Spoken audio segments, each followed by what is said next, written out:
تو بہت ساری نعمتیں ہمارے پاس ہیں، اور ان نعمتوں میں سب سے بڑی نعمت یہ ہے کہ آپ کے پاس صالحہ، الدنیا کلھا متاع وخیر المتاع الدنیا المرأة الصالحہ.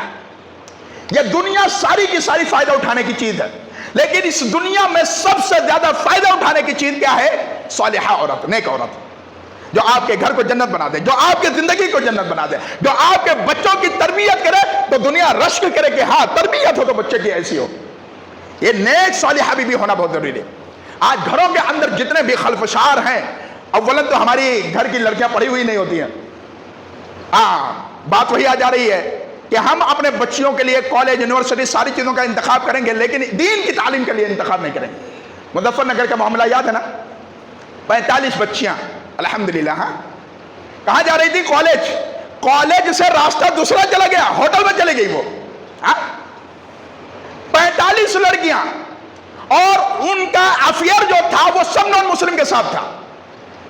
جو بھگوا لگ ٹریپ ہے، جو اس ہندوستان کا ایک بہت بڑا مومنٹ ہے کہ مسلم لڑکیوں کو کسی طریقے سے کنورٹ کیا جائے اور ان کو اسلام سے نکال کر کے کفر کی وادی میں لا کر کے ڈھکیل دیا جائے، اور وہاں کوئی عزت ملنی نہیں ہے، عزت نہیں ملنی ہے. پریگننٹ کرنے کے بعد آپ حادثات دیکھ لیں، واقعات دیکھ لیں. پریگننٹ کرنے کے بعد اللہ کی قسم در بدر کے ٹھوکریں کھانے پر مجبور ہے.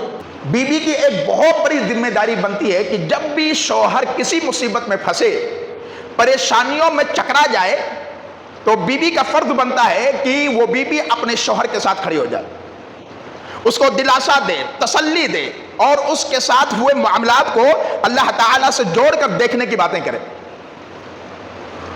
حضرت جناب محمد عربی صلی اللہ علیہ وسلم غار حرا میں ہے، وحی آئی آپ کے اوپر.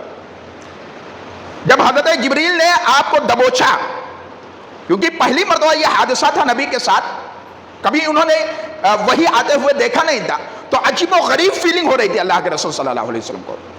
تو جب وحی کا نزول ہو گیا، ابتدائی 5 آیات، اقرأ بسم ربک الذی خلق، یہ 5 آیات غار حرا کے اندر نازل ہوئی.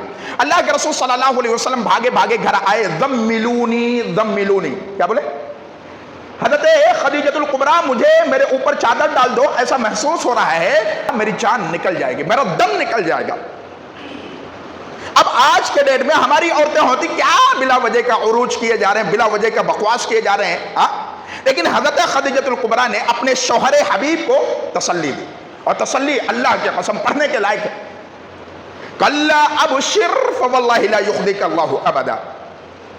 ہرگز نہیں آپ ضائع کرنے کی بات کر رہے ہیں، آپ یہ کہہ رہے ہیں کہ اللہ تعالیٰ مجھے موت طاری کر دے گا. نا نا نا نا، یہ پوسیبل نہیں ہے. وہ اس بنیاد پر کلا ابشر فواللہ لا یخزیک اللہ ابدا. اللہ اچھے بھلے انسان کو کبھی دلیل کرتا، رسوا کرتا نہیں کرتا. واللہ انک لتصل الرحیم، آپ کے اندر خوبی یہ ہے کہ آپ رشتہ داریوں کو نبھاتے ہیں، صلہ رحمی لوگوں کے ساتھ کرتے ہیں. وتصدق الحدیث، جب بھی بولتے ہیں تو آپ سچی بات بولتے ہیں. بھلا ایسا سچے آدمی کو ضائع کر دے گا اللہ؟ یہ ممکن نہیں ہے. اس کے بعد آگے بولتی ہیں وَتَحْمِلُ الْكَلَّ، جو بوجھ اٹھانے کے لائق نہیں ہے آپ ان کا بوجھ اٹھاتے ہیں. جو معاشرے کے اندر بہت کمزور ہیں، اپاہج ہیں، آپ ان کے لیے کما کر کے دیتے ہیں. وَتَقْسِبُ الْمَعْدُومَ، کما کر کے لا کر کے دیتے ہیں. اچھا ایسے بھلے انسان کو اللہ تعالیٰ ضائع کر دے گا، یہ ممکن نہیں ہے. وَتَقْرِي الضَّيْفَ، اور آپ کے چوکھٹ پر کوئی آ جائے تو مہمان نوازی کیے بغیر آپ اس کو واپس نہیں بھیجتے ہیں. آج تو ہمارے گھروں پر کوئی مہمان آ جائے تو ہماری عورتوں کے چہروں کے اوپر، ماتھے اور پیشانی کے اوپر شلوٹیں پڑ جاتی ہیں، جبکہ وہ اللہ کی طرف سے بھیجا ہوا مہمان ہے. اس کی خدمت کرنا یہ ہماری ذمہ داری بنتی ہے. وَتَقْرِي الضَّيْفَ، نبی کریم صلی اللہ علیہ وسلم مہمان نوازی کر دیتے ہیں. وَتُعِينُ عَلَى نَوَائِبِ الْحَقِّ، اور نبی ہمیشہ حق کے واقعات کے ساتھ کھڑے رہے. اپنا کیا پرایا کیا، حق پر ہے تو یہ نہیں دیکھے نبی کہ آیا یہ مسلم ہے آیا یہ نان مسلم ہے. فیصلہ وہی کرتے تھے جو حق کا ہوتا تھا. تو یہاں پر حضرت خدیجۃ الکبریٰ نے اپنے شوہر نامدار کو کیا دیا؟ تسلی دی. تسلی یہ دی کہ آپ گھبرائیں نہیں، یہ مصیبتیں ہیں، یہ پریشانیاں ہیں، یہ تکالیف ہیں، یہ تکالیف ان اچھے عملوں کی وجہ سے اللہ تعالیٰ دور کر دے گا، گھبرانے کی ضرورت نہیں. تو ایک ہمارے گھر کے اندر جو بیوی ہو اس کو یہ سمجھایا جائے کہ مصیبتیں یہ اللہ تعالیٰ کی طرف سے ہیں، پریشانیوں کا آنا یہ اللہ تعالیٰ کی طرف سے، کیونکہ مومن ہے، آزمایا جانا ضروری ہے، اس سے آدمی بالکل بچ نہیں سکتا ہے. اسی طریقے سے ایک بیوی کی سب سے اہم ذمہ داری یہ بنتی ہے کہ وہ ہمیشہ اپنے بیوی کی، اپنے شوہر کی ناراضگی کو سمجھے۔ اللہ کے رسول صلی اللہ علیہ وسلم نے کہا کہ اے میرے صحابہ، کیا میں تمہیں جنتی عورت کے بارے میں نہ بتلاؤں؟ تو صحابہ کرام نے کہا بلا یا رسول اللہ صلی اللہ علیہ وسلم، کیوں نہیں بتایا ہمیں؟ اللہ کے رسول صلی اللہ علیہ وسلم نے کہا کہ جنتی عورت وہ ہے جو اپنے خاوند سے محبت کرنے والی ہے، زیادہ بچے جننے والی ہے۔ ہاں، اب اگر اس کا شوہر کسی وجہ سے ناراض ہو گیا، غصہ ہو گیا اور اس کے اوپر خفا ہو گیا، تو بیوی بھی خفا نہ ہو جائے، بلکہ وہ شوہر کے پاس جائے، اور شوہر کے پاس جانے کے بعد کیا بولے؟ اپنا ہاتھ شوہر کے ہاتھ میں رکھ کر کے بولے میں اس وقت تک بناؤ سنگار نہیں کروں گی جب تک آپ مجھ سے راضی نہیں ہو جاتے۔ ہاں الحمدللہ۔ اور یہ کب ہوگا؟ جب ہمارے بچے اور بچیوں کے اندر علم ہوگا، جانکاری ہوگی۔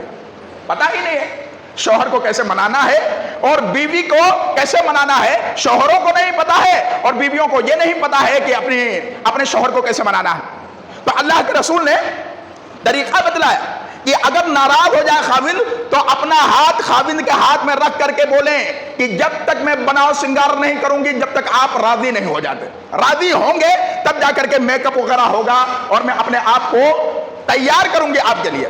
یہ ہمارے سوسائٹی کا حصہ ہونا چاہیے اور یہ ہمارے گھر کا حصہ ہونا چاہیے۔ اسی طریقے سے میرے عزیز، ایک بیوی کی سب سے بڑی ذمہ داری ہوتی ہے اس کی خدمت کرنا۔ کیا کرنا؟ خدمت کرنا۔ نبی کریم صلی اللہ علیہ وسلم کے صحابی حضرت حسین رضی اللہ تعالی عنہ سے روایت ہے، ان کی پھوپھی نبی کریم صلی اللہ علیہ وسلم کی عدالت میں آئیں، اپنی ضرورت سے فارغ ہونے کے بعد اللہ کے رسول صلی اللہ علیہ وسلم نے سوال کیا، یہ بتائیں آپ کے خاوند زندہ ہیں کیا؟ آپ کے شوہر زندہ ہیں؟ کہا اللہ کے رسول صلی اللہ علیہ وسلم زندہ ہے۔ کہنے لگے اللہ کے رسول صلی اللہ علیہ وسلم کیا آپ ان کی خدمت کرتی ہیں؟ الحمدللہ خدمت کرتی ہوں، لیکن جہاں تک میری ہمت رہتی ہے وہاں تک کرتی ہوں، یعنی کہ میں عاجز نہ آ جاؤں تو میں خدمت کرتی رہتی ہوں۔ اللہ کے رسول صلی اللہ علیہ وسلم نے کہا کہ اے صحابیہ، تو اپنے معاملے کے اوپر غور و فکر کر، اپنے معاملے کے اوپر دھیان دے، اور وہی عورت فَإِنَّمَا هُوَ جَنَّتُكِ وَنَارُكِ، وہ شوہر جو تیرا ہے وہی تیرے لیے جنت ہے، وہی تیرے لیے جہنم ہے۔ ہاں، شوہر کا مقام بہت اونچا مقام ہے۔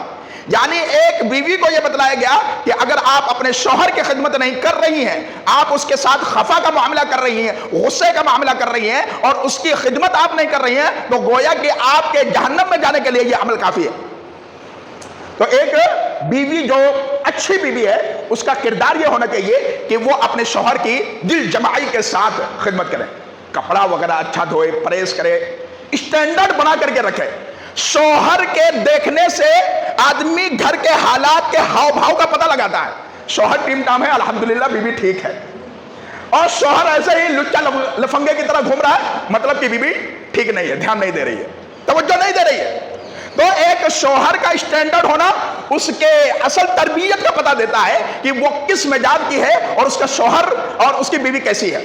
لہذا بیویوں کو ہماری چاہیے کہ خود بھی بند ٹھن کر کے رہیں اور اپنے شوہر کو بند ٹھن کر کے رکھیں، یہ ان کی ذمہ داری بنتی ہے۔ اسی طریقے سے خدمت کا معاملہ آیا ہے، حضرت جناب محمد عربی صلی اللہ علیہ وسلم کی لخت جگر فاطمۃ الزہرا سیدۃ نساء اہل الجنہ کون ہے؟ یہ عورتوں کی سردار ہیں جنت میں۔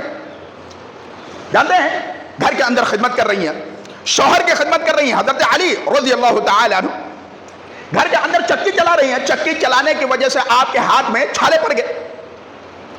کچھ قیدی اللہ کے رسول صلی اللہ علیہ وسلم کو ہاتھ لگے، پتہ لگا جناب محمد عربی صلی اللہ علیہ وسلم کی عدالت میں لخت جگر پہنچ گئی، حضرت فاطمہ پہنچ گئی۔ گھر پہ اللہ کے رسول موجود نہیں۔ حضرت عائشہ رضی اللہ تعالی عنہ کو سارا کچھ بتایا کہ میں اس مقصد سے آئی ہوئی تھی۔ چنانچہ اللہ کے رسول جب آئے تو حضرت عائشہ نے پورا معاملہ بتایا، پورا قصہ بتایا کہ آپ کی لخت جگر آئی تھی اور اس مقصد کے لیے آئی تھی۔ اللہ کے رسول فوری طور پر حضرت جناب محمد عربی صلی اللہ علیہ وسلم اپنے لخت جگر کے یہاں پہنچ گئے، حضرت علی کے یہاں پہنچ گئے، بیٹھے اور فاطمہ سے حضرت علی سے مخاطب ہوئے اور کہنے لگے کہ کیا آپ نے جس چیز کا مطالبہ کیا ہے، خادم کا، غلام کا مطالبہ کیا ہے، کیا میں تمہیں اس چیز سے زیادہ بہتر عمل نہ بتا دوں؟ اللہ کے رسول صلی اللہ علیہ وسلم نے کہا کہ فاطمہ میری لخت جگر، داماد محترم، جب بھی آپ بستر پر آئیں تو 34 مرتبہ اللہ اکبر، کتنی مرتبہ؟ 34 مرتبہ، 33 مرتبہ کتنا؟ 33 مرتبہ سبحان اللہ، 33 مرتبہ الحمدللہ، اگر آپ اس چیز کا اہتمام کر لیں تو گویا کہ آپ کے لیے اس غلام سے، اس خادم سے کہیں زیادہ بہتر ہے، کہیں زیادہ بہتر ہے۔ اب سوال یہ ہے، دیکھیں اللہ کے رسول کے پاس غلام بھی ہے الحمدللہ، قیدی آئے تھے نا تو وہ غلام ہی ہے۔ حضرت جناب محمد عربی صلی اللہ علیہ وسلم نے اپنے لخت جگر کو غلام نہ دے کر کے دین کی طرف مائل کیا اور بتایا کہ لاڈلی یہ غلام وغیرہ، یہ آلائش، یہ آرام اور یہ بہترین چیزیں جو ہیں، یہ چند دنوں کا معاملہ ہے، وہ آ جائے گا، تو فری ہو جائے گی اور تو خدمت کرتی رہے اپنے شوہر کی، اپنے گھر کی خدمت کرتی رہے اور اللہ کا ذکر کرتی رہے۔ تو اس سے یہ پتہ چلتا ہے کہ ہم کو، آپ کو بھی گھر میں رہ کر کے، پیسے بہت ہیں الحمدللہ، لیکن اس پیسے کو بہترین طریقے سے یوز کریں، اچھی طریقے سے یوز کریں، صحیح ٹارگیٹ پر فٹ کریں جہاں آپ کے لیے، آپ کے آنے والے نسلوں کے لیے فائدہ مند ہو، سود مند ہو، ٹھیک ہے۔ اللہ کے رسول دینا چاہتے تو دے سکتے تھے، غلام تو تھے ہی نا، قیدی تو آئے ہوئے تھے، لیکن نبی نے دین کی طرف راغب کیا کہ لاڈلی نہیں، بلکہ اس کے مقابلے میں اللہ تعالیٰ کا ذکر کر، اور یہ ذکر تیرے لیے فائدہ مند ہوگا آخرت کے اندر۔ تو یہ اللہ کے رسول صلی اللہ علیہ وسلم نے تعلیم دی ہے۔ اسی طریقے سے خلیفہ اول حضرت ابو بکر رضی اللہ تعالی عنہ، ان کی بیٹی ہیں حضرت اسماء بنت ابی بکر رضی اللہ تعالی عنہ، وہ کہتے ہیں میری شادی ہو گئی ہے زبیر رضی اللہ تعالی عنہ کے ساتھ۔ کہتے ہیں جب شادی ہوئی تو ان کے پاس کچھ نہیں تھا، ایک اونٹ، ایک گھوڑا، یعنی اس کے لیے چارہ لانا، سارا کچھ کرنا وہ میری ذمہ داری تھی۔ اونٹ کے اوپر پانی لاد کر کے میں لاتی تھی اور آٹا وغیرہ میں خود گھر کی گوند لیتی تھی، لیکن مجھے کھانا بنانا نہیں آتا تھا، روٹی بنانا نہیں آتا تھا۔ تو ہمارے معاشرے کی عورتیں، انصاری عورتیں آ کر کے گھر میں کھانا بنا دیتی تھی، روٹی وغیرہ بنا دیتی تھی، کیونکہ وہ بڑی محبت کرنے والی تھی۔ انہوں نے حدیث میں بتلایا کہ بڑی محبت کرنے والی تھی۔ تو کہنے کا مطلب یہ ہے کہ اللہ کے رسول کی بیٹی ہے اور اللہ کے رسول صلی اللہ علیہ وسلم کے سب سے زیادہ چہیتے حضرت ابو بکر رضی اللہ تعالی عنہ کی بیٹی بھی ہیں، وہ اپنا کام خود کرتی ہیں، شوہر کی بھی خدمت کرتی ہیں، شوہروں کا بھی خیال رکھتی ہیں۔ تو یہ ہماری، آپ کی بہت بڑی ذمہ داری ہے۔ اسی طریقے سے ایک بیوی کی ذمہ داری یہ ہے کہ اپنے شوہر کے مال کی حفاظت کرے۔ ہاں الحمدللہ شادی آ گئی، شادی ہو گئی ہے، گھر میں آئی، دیکھا میرا شوہر الحمدللہ بڑا مضبوط ہے، اسٹرونگ ہے، اب کیا کرتی ہے، بائی پاس سسرال مائکے میں بھیجنا شروع کر دیتی ہے، اور یہ عمل اللہ تعالیٰ کو پسند نہیں ہے، یہ عمل اللہ تعالیٰ کو قطعی طور پہ پسند نہیں ہے۔ ایک بیوی کی ذمہ داری یہ ہے کہ وہ اپنے شوہر کے مال کی حفاظت کرے اور شوہر کے اجازت کے بغیر ایک دن کا بھی ادھر سے ادھر نہیں کر سکتی۔ اللہ کے رسول صلی اللہ علیہ وسلم نے فرمایا کسی بھی عورت کے لیے حلال نہیں ہے، لا تنفق المرأۃ، کسی بھی عورت کے لیے جائز نہیں ہے، حلال نہیں ہے کہ وہ اپنے شوہر کے اجازت کے بغیر کیا کرے، پیسہ خرچ کر دے، کوئی بھی چیز خرچ کر دے، شوہر کی اجازت کے بغیر اسے الاؤ نہیں ہے۔ صحابہ کرام نے سوال کیا ولا طعام، اللہ کے رسول صلی اللہ علیہ وسلم کیا کھانا وغیرہ ہم دے سکتے ہیں بغیر شوہر کے پوچھ کر کے؟ کیا اس میں بھی پوچھنا ضروری ہے؟ اللہ کے رسول صلی اللہ علیہ وسلم نے فرمایا قال ذاک افضل اموالنا، یہ کھانا پینا تو بہترین مال میں سے ہے۔ اس کا مطلب یہ ہے کہ کھانے پینے کی چیز کو بھی آدمی بغیر شوہر کے پوچھے، بغیر اپنے شوہر کے اجازت کے ایک بیوی کسی کو دے نہیں سکتی ہے، نہیں دے سکتی۔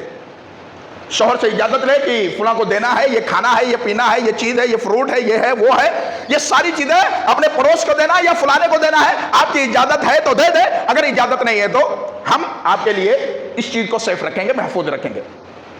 اسی طریقے سے ایک بیوی کا حق یہ ہے کہ اگر شوہر گھر پر موجود ہے تو اس سے پوچھے بغیر نفلی روزہ نہیں رکھ سکتی ہے، اس سے اجازت لیے بغیر نفلی روزے کا اہتمام نہیں کر سکتی ہے۔ اللہ کے رسول صلی اللہ علیہ وسلم کی حدیث ہے لا يحل للمرأة ان تصوم وزوجها شاهد الا باذنه، اللہ کے رسول صلی اللہ علیہ وسلم نے فرمایا کہ کسی بھی عورت کے لیے یہ چیز حلال اور جائز اور درست نہیں ہے کہ اس کا شوہر اس کے گھر پر موجود ہو اور اس کے اجازت کے بغیر نفلی روزہ رکھ لے۔ عبادت کے عمل ہونے کے باوجود شوہر سے نفلی عمل کے لیے اجازت لینا ضروری ہے، روزہ رکھنے کے لیے شوہر کی اجازت، اس کے ایگریمنٹ ضروری ہے۔ تو یہ بھی ہماری ذمہ داری بنتی ہے ہمارے گھر کی عورتوں کی کہ یہ ساری چیزوں کو ہم اور آپ اچھی طریقے سے سمجھیں اور اس کو اپنی زندگی کے اندر لے کر کے آئیں۔ اسی طریقے سے ہمارے گھر کی عورتوں کی ایک بہت بڑی ذمہ داری ہے کہ شوہر جب بھی بلائے حاضر ہو جائے، جب بھی بلائے۔ اللہ کے رسول صلی اللہ علیہ وسلم کی حدیث ہے کہ عورت اس وقت تک اللہ کا حق ادا نہیں کر سکتی ہے جب تک بیوی اپنے شوہر کا حق ادا نہ کر دے۔ اس کا اپنے شوہر کا حق نہ ادا کر دے. ایک بیوی اس وقت تک کامیاب ترین بیوی نہیں بن سکتی ہے جب تک وہ اپنے شوہر کا خیال نہیں رکھتی ہے. اللہ کے رسول صلی اللہ علیہ وسلم نے مزید فرمایا کہ اگر وہ اونٹ کے کجاوے پر بیٹھی ہے اور اس کا شوہر اسے بلاتا ہے تو اسے انکار نہیں کرنا چاہیے, اس کو انکار نہیں کرنا چاہیے. بلکہ ایک حدیث کے اندر ہے کہ اللہ کے رسول صلی اللہ علیہ وسلم نے فرمایا کہ اگر شوہر اپنی ضرورت کے لیے, اپنی حاجت کے لیے اپنی بیوی کو بلا رہا ہے, اگرچہ وہ چولہے کے اوپر بیٹھی ہوئی ہے, روٹی بنا رہی ہے, تب بھی اس کو انکار نہیں کرنا چاہیے اور فوراً اپنے شوہر کے حکم پر حاضر ہو جانا چاہیے.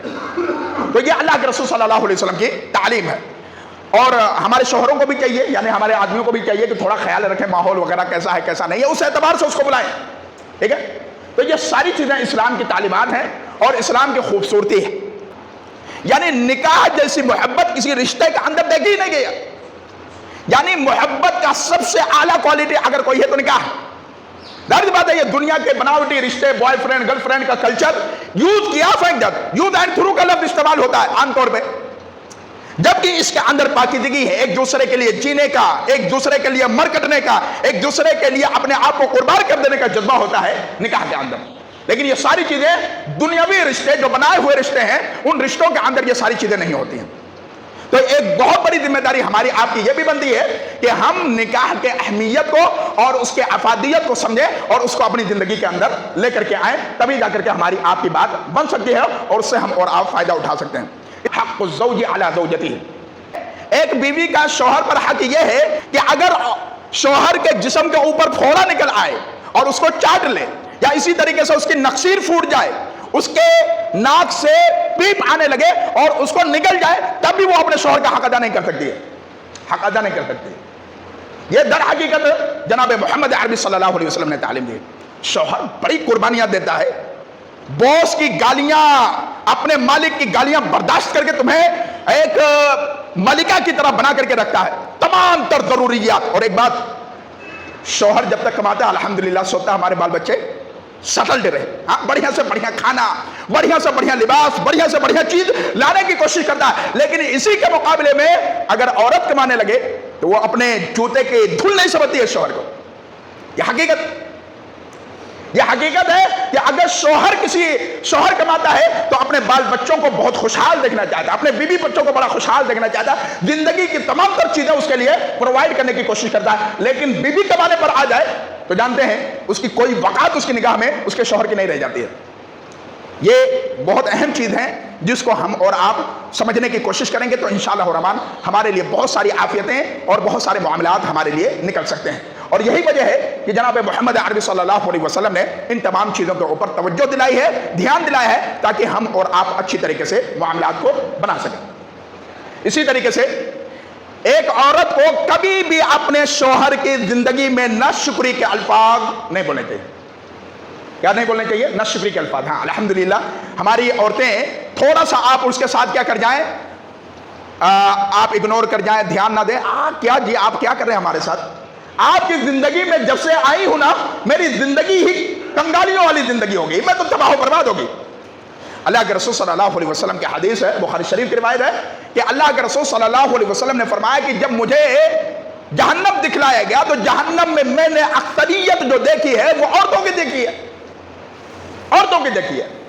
اللہ کے رسول صلی اللہ علیہ وسلم نے آگے بتلایا کہ ایک شوہر پوری زندگی اس کی خدمتیں کرتا رہتا ہے, اس کے ساتھ وفا کا معاملہ کرتا رہتا ہے, احسان کرتا رہتا ہے, لیکن اگر اس سے کچھ چیزیں کرنے سے قاصر ہو گئی یا وہ چیز اس کے ساتھ نہیں ہو پائی تو وہ فوراً اپنے شوہر کا نافرمان ہو جاتی ہے, یا اللہ تعالیٰ کے احکامات کے خلاف چلی جاتی ہے, اپنے شوہر کے خلاف چلی جاتی ہے, اور کہتی ہے ہم نے آپ کے اندر پوری زندگی کے اندر کوئی خیر کوئی بھلائی ہم نے نہیں دیکھی ہے. یہ عورت ہے, یہ عورت ہے. لہذا آپ کی ہماری یہ ذمہ داری بنتی ہے کہ ہم ان چیزوں کو بہترین انداز سے سمجھیں. آپ دیکھیں نا, حضرت ابراہیم علیہ السلام اپنے لخت جگر اسماعیل علیہ السلام سے ملنے گئے. حضرت اسماعیل علیہ السلام شکار پر گئے ہوئے تھے, گھر پر بیوی موجود, سلام دعا حال چال کے بعد کہنے لگے گزارا بسارا کیسا چل رہا ہے, کیا زندگی ہے, گزارا بسارا بڑی مشکل سے ہے, بہت زندگی ٹف ہے, مشکل پڑی ہوئی ہے. تو حضرت ابراہیم علیہ السلام نے کہا ایسا ہے کہ جب وہ آئیں گے یعنی اسماعیل آئیں گے تو آپ نے میرا سلام پیش کرنا ہے اور کہنا ہے کہ گھر کے چوکھٹ کو بدل لے. کیا کر لے؟ گھر کے چوکھٹ کو بدل لے. اس کے کچھ دنوں کے بعد پھر حضرت ابراہیم علیہ السلام دوبارہ گھر پر گئے تو جا کر کے دیکھا گھر پر پھر موجود نہیں, بیوی موجود ہے. سلام دعا حال چال کے بعد گزارا بسارا پر آئے. گھر کا گزارا بسارا کیسا؟ الحمدللہ بڑا بہترین, اللہ کا شکر ہے. اللہ جس حال میں رکھے الحمدللہ علی کل حال, جس بھی حال میں رکھے ہم اللہ تعالیٰ کے شکر گزار ہیں, اللہ تعالیٰ کے تعلیمات کے ہم پابند ہیں. حضرت ابراہیم علیہ السلام نے کہا جب وہ آئیں گے یعنی اسماعیل علیہ السلام, تو آپ ان کو میرا سلام پیش کرنا اور یہ کہنا کہ گھر کے چوکھٹ کو کیا کر لیں؟ محفوظ رکھ لیں. یہ کوئی معمولی چیز نہیں ہے. یعنی نہ شکری لئن شکرتم لازیدنکم ولئن کفرتم ان عذابی لشدید. اللہ کہتا ہے اگر میری دی ہوئی نعمتوں کا کفران کرو گے, نہ شکری کرو گے, اللہ کہتا ہے میں زبردست عذاب سے تمہیں دوچار کر دوں گا. تو بہت ساری نعمتیں ہمارے پاس ہیں, اور ان نعمتوں میں سب سے بڑی نعمت یہ ہے کہ آپ کے پاس صالحہ. الدنیا کلها متاع وخیر المتاع الدنیا المرأة الصالحہ.